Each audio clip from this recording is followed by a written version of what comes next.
कारोबार नहीं है। इस गरीब अवाम पे थोड़ा सा तर्स खा लें।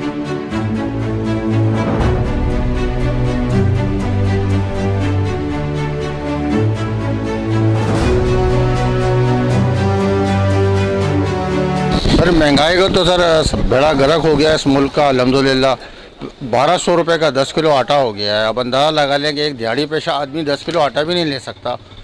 आज बेसन ख़रीदा वो भी 80 रुपये पाव हो गया है। तो महंगाई का तो आलम इतना बुरा हो गया है कि अल्लाह रहम करे। इस हुकूमत से हमारी अपील है कि इस गरीब अवाम पे थोड़ा सा तर्स खा लें कि वो किस तरीके से रोटी खाए ये बता दें। बस इतना महंगाई हमने अपनी ज़िंदगी में कभी नहीं देखी। कारोबार बिल्कुल तबाह हो चुके हैं, कारोबार है नहीं, महंगाई आसमान से बातें कर रही है। अल्लाह रहम करे, क्या होगा।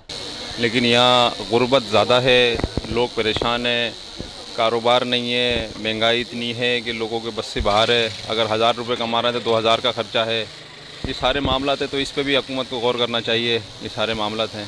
महंगाई तो सर इतनी हो गई है कि पूरे दिन का गुजारा करना बहुत मुश्किल हो गया है इस टाइम पे। समझ लें हर बंदा परेशान है। लाइट होती ही नहीं है, पूरे महीने में 3 दिन आ रही है, उसके अलावा लाइट तो है ही नहीं पूरे पाकिस्तान में समझ लें। और हमारी दुकान पे तो जब से बारिश शुरू हुई है लाइट ही नहीं है। ट्रांसफार्मर के पैसे ले जाते हैं मोहल्ले वाले, उसके बाद बनाते भी नहीं है और सही भी नहीं होता है। देखें अभी भी लाइट नहीं है। यूपीएस पे काम कहाँ से चार्ज करेंगे।